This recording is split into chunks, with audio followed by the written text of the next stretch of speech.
Hear the truth. Get away from her! Get away from her!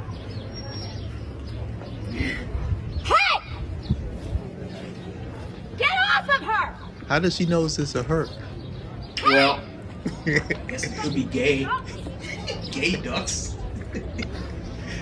No, Stop it's it! intrinsic. She knows something, doesn't she? Oh, I get what you're saying. Is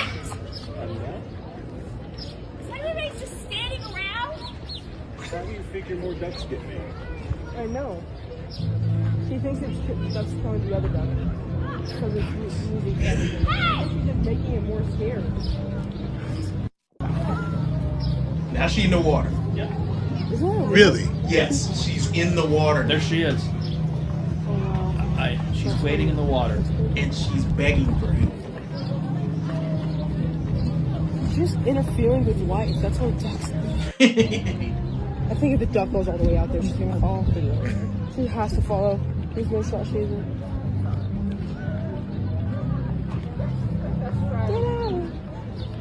I think that's pretty much it. But Yeah, why? she's in the water. So she went in the water to save that duck. And we use the word essayed because we can't use the bad R word on YouTube. But she went into the water to stop a female duck from being essayed by a male duck. that's what, do we even have to wonder what this lady's politics is? Mr. Producer, do you? Has she ever seen a nature special? Ever? Has she ever been to a zoo? Has she ever seen animals in the wild? This is kind of what they do. That's what they do. This is what they do. Does she think the patriarchy taught them this? Oh, she believes a lot of things, I think. You can tell, and she didn't have to say much, but you already know her point of view. Yeah, you do. Because to think, the audacity to think right, that you're going to stop nature, right, you're going to stop a male duck from mating with a female duck, and you're going to jump in the water, get your clothes all wet, because you think what you're doing is such a beneficial task. Right. You think you saving a duck. Isn't that animal cruelty? We don't want ducks to reproduce? They have to reproduce with consent. The duck has to consent. He has to say the right kind of quack back, right? I guess so. 2 quacks is yes. 1 quack is no. And I think she only heard 1 quack from the female duck. So therefore that duck is being essayed. I'm gonna say that there was a quack in there, and it was not the ducks. Or maybe the duck's face. You got that picture of that angry duck? Yes. Maybe maybe the duck's face showed that it was not giving consent, or that maybe it was that. It could have been like that. I don't know. Maybe I shouldn't be laughing, but it is so ridiculous. You just have to laugh. Now you want to come and police and supervise the animal world when you obviously know very little about the animal world. And you want to project your wrong human thoughts, wrong human thoughts into the animal order. You say get away from her as if she got some power to stop the duck. Is the duck going to understand what she's saying? She's saying it like she do. She may. She really believed that with her yelling. Here we go. So we've got a couple of comments here. Please tell me something. Definitely a quack. Yep. And we've got some other ones here coming up here. So we've got some smiley faces, some can't contain. Don't be laughing. Can't contain our laughter. This lady is traumatized. This is serious. This is serious stuff. She is trying to stop. Oh, here we go. Couple ducks there. And then we've got another comment. Someone who says, "How sheltered of a life did she have?" I know. Yeah. That's the problem. Very much so. Because in order, and that's pretty much what we're going to go into. Because that's it. Sometimes you have to sit back. It's funny, but it's so many women that think this way that you kind of got to wonder where this indoctrination comes from. And I like to break things down because that's a funny video. But what happens when... Here's the sad part. That woman can vote. That woman can vote. So she's canceling out one of our votes. That's a sad realization there. So it's funny and everything, but this type of woman is the same type of woman who will go down to the police station and say, I was essayed because a man looked at me wrong. That's this type of woman. They're destroying society. So it's like, I wanted to delve into what can make somebody get that far. I don't know if do we have them up, Mr. Producer? We got like the pictures so they can follow along here. Yeah. So You can pull up number one. Yeah. So I got number one here. Go up to adjust the size. I'll read some of them when you get it while you get it adjusted. So yeah. So or you can read them. You can read them. Yeah. So this is something about radical. I get the sizing here. Radical. Oh, give me all these big things. Radical anthropomorphism. Yep, that's animal rights extremism. I think that's where we're going here. That is exactly what is going on. And so some far-left ideologies, particularly within extreme animal rights or vegan activism, anthropomorphize animals, yes, by projecting human social constructs like consent onto their behaviors. Yes. And this stems from philosophies like those of Peter Singer, who argues for extending moral consideration to animals but taken to an extreme. It can lead to misinterpreting natural behaviors, like the duck mating, as ethical violations. Mm-hmm. But the belief that animals can consent or be victims of assault, in human terms, ignores biology and animal behavior, reflecting a disconnect from scientific reasoning in favor of emotional or ideological projection. Here's my thing, and this is my whole point in selecting some of these facts, is it shows how far society falls when they don't accept what God has said. Like, for instance, we're made in the image of God. Animals are not. Adam was given dominion over those things. So when we look at the word of God, it's clear that we have dominion over the animals. That means even the Bible talks about in Proverbs, like, you don't mistreat the animals. Mm-hmm. You use them for what they're there for. But when you see things get out of place, this woman has the idea in her head that animals are at the same level as men. So when you see an animal getting abused, you say, get away from her. You tell them they can't engage in mating because their level in the oppression that the animals are doing to each other is just as important as what's going on with mankind. And I think it's sad. How naive is it? Can she understand duck language to know that female duck did not give consent? How do you know she didn't? Yeah. How do you know the interaction between the two? Right. And the other thing is the Bible does help us understand what assault is and how you define it. Yes. And the Old Testament just brings up the idea that you cry out against it. The one who is being assaulted, they say that. They verbalize so that... You bring up a weird point, though. What if the duck was crying out? What if the female duck was doing all that and saying, please don't... I can't even do a duck voice. The woman must have understood that language, apparently. Please help me. We say that facetiously. She doesn't know duck language. She doesn't know duck culture either. She doesn't know culture. Animal culture. Right. Period. From O-Block. She doesn't know creation. Yes. And she's mixed up and confused. There's an assumption that she knows better. Yes. And it's just it's a misunderstanding of how things work. And even if you saw, like, say you see a duck being drowned by another duck, I can understand feeling sorry for that, but also you would have to understand that is nature. Mm-hmm. If two ducks are fighting, I remember seeing there was another video. Oh, I just now remembered it.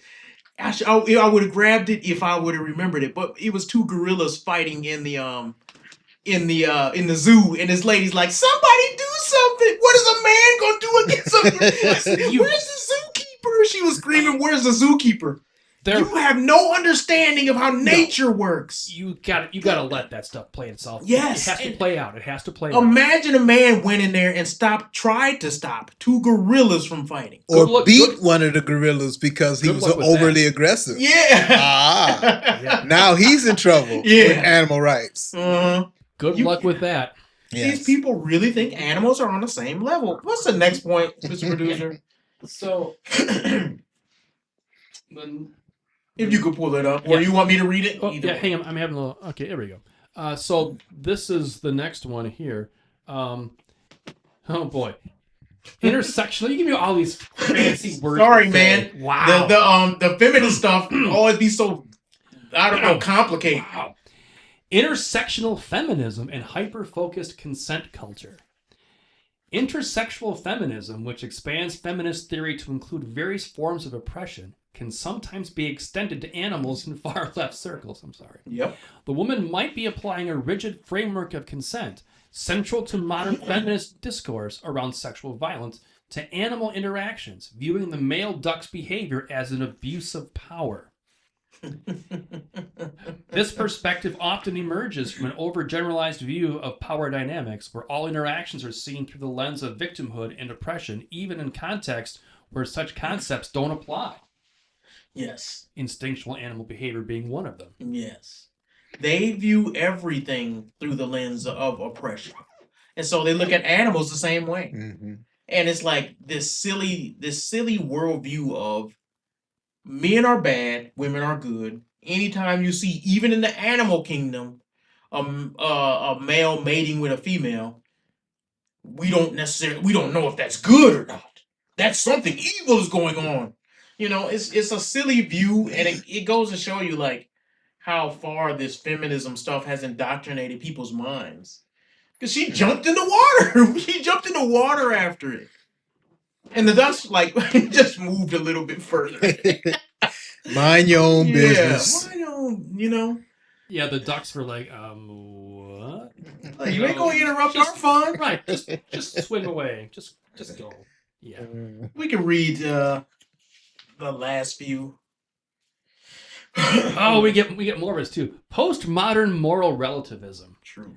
Postmodernist influences which reject objective truths in favor of subjective interpretations can lead to highly individualized and sometimes irrational worldviews.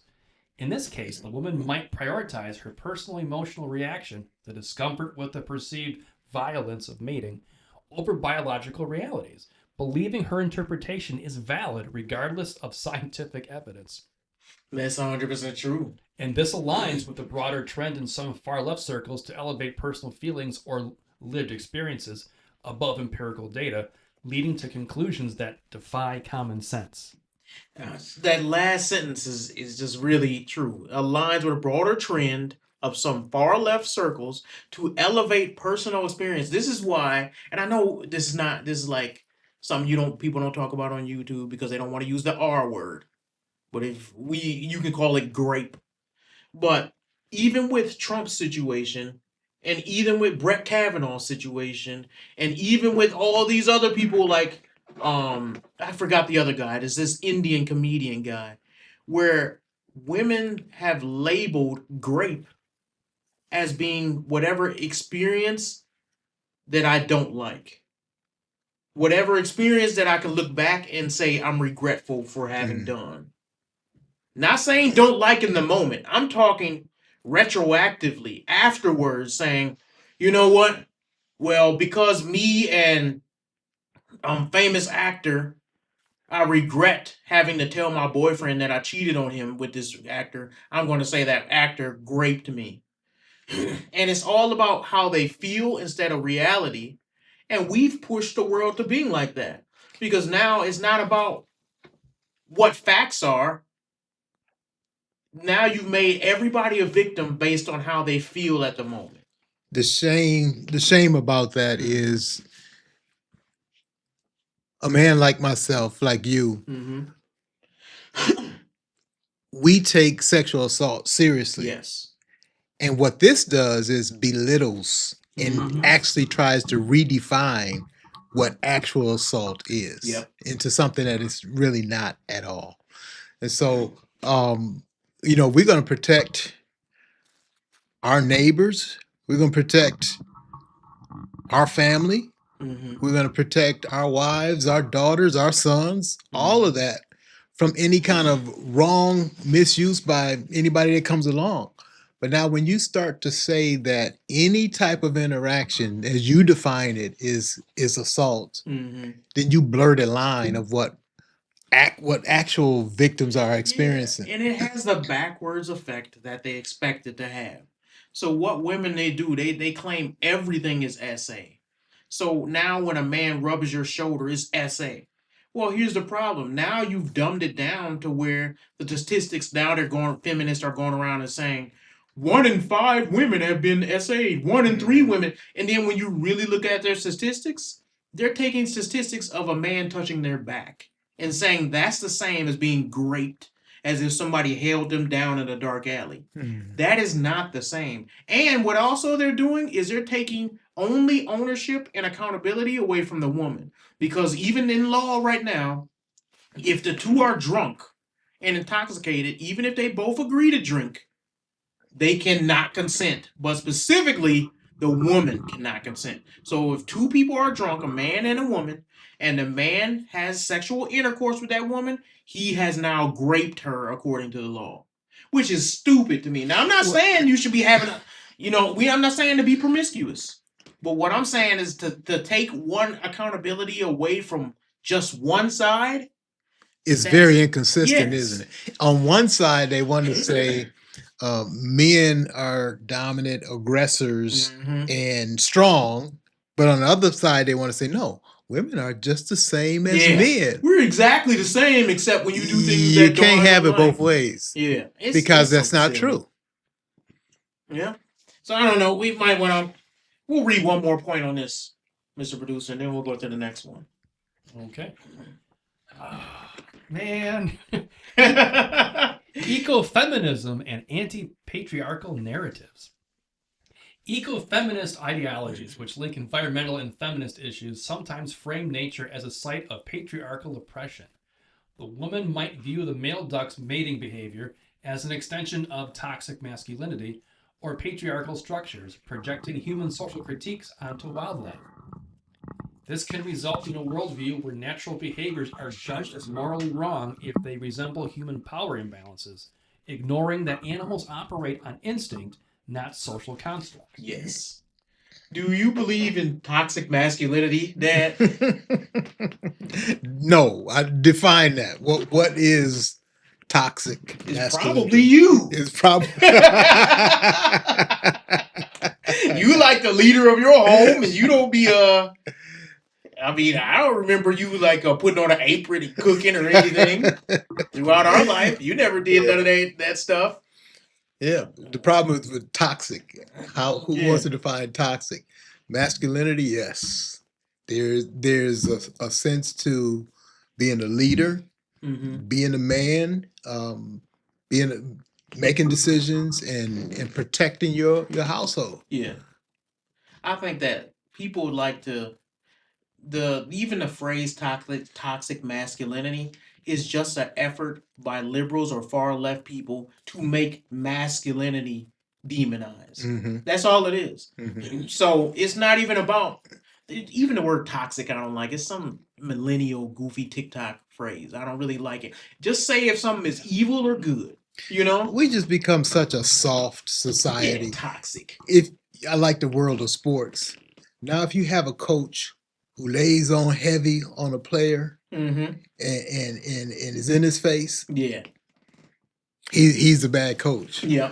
In society's point of view, as if you cannot confront a person face to face and talk real to them, or even tell them what they did was wrong, or you made a bad play, you made a poor choice, a wrong decision. I'm taking you out the game. Or that any instance of aggression is wrong. You need aggression. I'm telling you, if somebody's breaking in my house, you're gonna be happy that I'm aggressive. If somebody needs protection, you're gonna be happy that I'm aggressive. There's sometimes when you have to deal with somebody and you got to be more blunt than usual. That's not toxic. That's necessary. And what we've done, especially even in the Christian community, with this like weak Christianity stuff that they pushing, this hippie Jesus stuff, this fake God stuff, they've been pushing this soft version of Christianity, and they don't talk about any other attributes of God that are masculine. They want to talk about the love, the peace, the gentleness, the kindness. They want to talk, but they don't want to talk about the long suffering, They don't want to talk about the boldness. They don't want to talk about in Proverbs where we talk about the judgment of God as part of his character. They don't want to talk about the zeal, the passion. They don't want to talk about God's punishment. The anger, the wrath. Yeah, anger and wrath. I like those ones. Yeah. Like, all that's part of God. Yep. And he doesn't apologize for any of it. Yep. And I love that, I can tell Christians have incorrect doctrine. A lot of them, they think anger is wrong. A lot of them look at and read the Bible and will look me dead in my face and say, you shouldn't ever act out of anger. God acts out of anger. We think anger is wrong. We think judging is wrong. And that's because not only do we misunderstand the Bible, we come to the Bible with our notions and we dump them on the Bible instead of saying, what does God actually say? Yep. I would say that now, can anger, the Bible warns us about anger, especially in my favorite book, Proverbs. You can burn your whole house down by getting so out of control and letting your emotions take control of you. But you can also have righteous indignation and a controlled anger. And in fact, I would say we need men to be more angry nowadays. When you see a lot of the stuff that's going on, right? I always talk about like how it should have never gotten so far that men are sexually wearing lingerie and dancing at elementary schools. Men should be more angry about that. I seen a picture the other day where a girl, she was probably like 5 or 6 years old, walking down a street, and it was during a gay parade, and the gay dudes were buck naked, walking in front of this little girl, dancing with their little leather. That should make you angry. It ain't nothing that a man should look at and be like, well, it is what it is. We got too many it is what it is type men. We don't have enough men with zeal and passion enough to stand up and say, don't do that around me. You do that around my kid, and you're going to pay the price for it. You're not going to sexually dance in front of my children. And then here's the thing. Men, even me saying that and being passionate about it, some women, typically, and some weak men, will look at it and be like, well, anger is not the correct response for a Christian. Maybe you should really rethink how you address that because you want to approach them with love. Gee, love the sinner, hate the sin. All this weak sauce stuff. How about we have some men who are passionate about what's right and wrong? Some men who are willing to stand up for something. We can love you, but guess what? I've had to hurt people I love too, to teach them a lesson. Somebody who's attacking me or trying to aggress against me or using a weapon, I've had to hurt people for that. And that don't mean you don't love them. It still means that you have to respect yourself. We got a comment about this, guys. So I agree. God-fearing men should be infuriated by the current state of society. Yep. Infuriated. Yep. It's called righteous indignation. Right. That's right. And then we've got one more too. We have become snowflakes in today's society. Absolutely. Yes. That's true. Very much so. It's one of the reasons why I'm so passionate about those type of things on this channel is because I feel that men have let things get out of control. If we get down to the fundamentals of why things are out of control, there's evil people, and I'm not trying to take